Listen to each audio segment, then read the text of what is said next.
এখন বক্তব্য রাখবেন মাননীয় সদস্য সৈয়দা আফিয়া আশরাফি পাপিয়া, সংসদীয় আসন মহিলা আসন 41। আপনার সময় 10 মিনিট। মাননীয় স্পিকার, ব্যারিস্টার মওদুদ আহমেদ সাহেব, দেশনেত্রী বেগম খালেদা জিয়ার গুলশানস্থ কার্যালয়ে বোমা পাওয়া গিয়েছে এবং আজকে খুব গভীর দুঃখের সঙ্গে উদ্বেগের সঙ্গে আমরা আরেকটা জিনিস লক্ষ্য করলাম যে দীর্ঘদিন যাবৎ শহীদ রাষ্ট্রপতি স্বাধীনতার ঘোষক জিয়াউর রহমানের নামে জিয়া আন্তর্জাতিক বিমানবন্দরের নামকরণ নাকি পরিবর্তন করা হয়েছে। তার বিরুদ্ধে প্রতিবাদ স্বরূপ ব্যারিস্টার মওদুদ আহমেদ সাহেব বক্তব্য রাখতে চেয়েছিলেন। মাননীয় স্পিকার, আপনি বক্তব্য রাখতে দেননি। তার প্রতিবাদে আমরা সাময়িকভাবে 10 মিনিটের জন্য ওয়াকআউট করেছিলাম। মাননীয় স্পিকার, গত রাতে আকাশের চাঁদকে প্রশ্ন করলাম, তুমি আলো দাও কেন? চাঁদ বলল, এটাই আমার ধর্ম।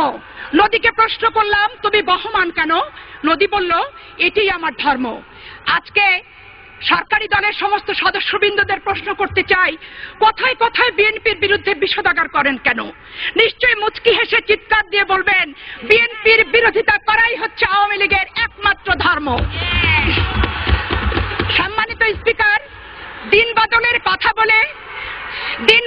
কথা বলে চাকরি দেওয়ার ছল করে আওয়ামী লীগ এসেছে ক্ষমতায়।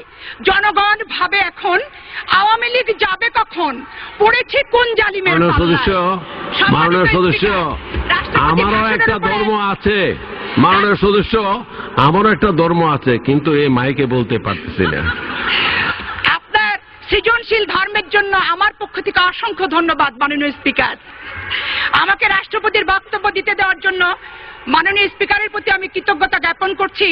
পাশাপাশি আমি প্রতিনিয়ত বিভিন্ন প্রচার মাধ্যম পত্রপত্রিকায় আওয়ামী লীগের সম্মানিত সংসদ সদস্যবৃন্দ, মাননীয় মন্ত্রিপরিষদের সদস্যবৃন্দ এবং বিভিন্ন জেলায় আওয়ামী লীগের নেতৃবৃন্দ যে বক্তব্য রাখেন, রাষ্ট্রপতির ভাষণটি হচ্ছে সেই বক্তব্যের একটি লিফলেট মাত্র। যার কারণে আমি এই লিফলেটের প্রতি কোনো শ্রদ্ধা, ভক্তি এবং ধন্যবাদ দিতে পারছি না বলে দুঃখ প্রকাশ করছি।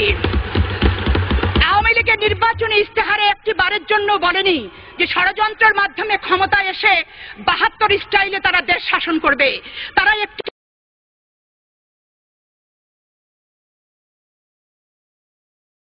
দিতে পারছি না বলে দুঃখ প্রকাশ করছি।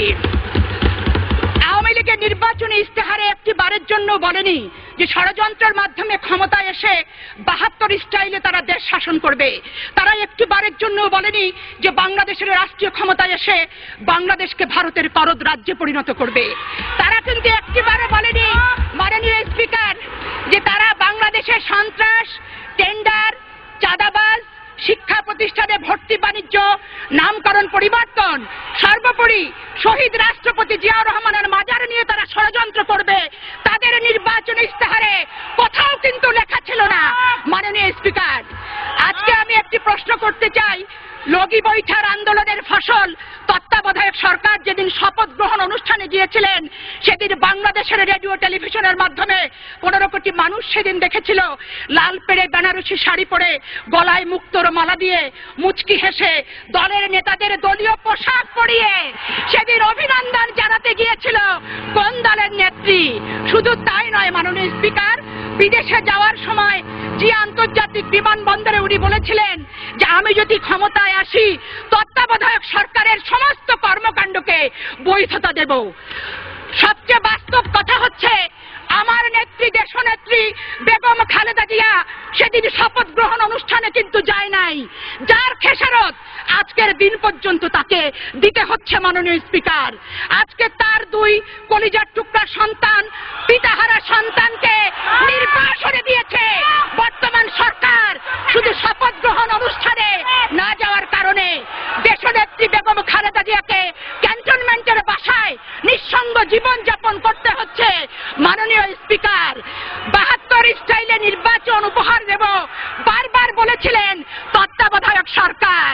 এই নির্বাচনে কাকে কত % ভোট দেওয়া হবে, কোথায় কোথায় কাকে বিজয়ী বলে ঘোষণা দেওয়া হবে, তত্ত্বাবধায়ক সরকারের কর্মকাণ্ডকে অনুমোদন দেওয়ার জন্য কি পরিমাণ সংখ্যাগরিষ্ঠতা প্রয়োজন সেটি ছিল পূর্ব থেকে নির্ধারিত। তাই তো বাংলাদেশের জনগণ বলে, জলিল সাহেব মুখ খুলল, থলের বিড়ালটি বেরোলো, ভোট নাহি দরকার, আওয়ামী লীগের গঠনে সরকার, রেডি আছে ফলমূলা, খালেদা জিয়া 35, অন্যরা 20, বাদ বাকি হাসিনা, নেই কোনো ভাবনা। আজকে কথায় কথায় আওয়ামী লীগের সংসদ সদস্যরা বলেন, কথায় কথায় বলেন যে 72 থেকে 75-এর শাসনামল বাংলাদেশের ইতিহাসে যুগশ্রেষ্ঠ শাসনামল। দুঃখী মানুষের মুখে হাসি ফোটানোর জন্য শেখ মুজিবুর রহমান বিশাল বিশাল কর্মসূচি গ্রহণ করেছেন, যেই কর্মসূচির কারণে দেশে এবং বিদেশে উনি খেতাবে ভূষিত হয়েছেন। আর কিভাবে আওয়ামী লীগ শেখ মুজিবুর রহমানকে জাতির পিতা ঘোষণা দেবেন এই পরিকল্পনায় তারা ব্যস্ত রয়েছেন। আরো ব্যস্ত রয়েছেন বাংলাদেশের প্রতিটি বাড়িতে বাড়িতে আইন পাশ করে মাননীয় স্পিকার কিভাবে শেখ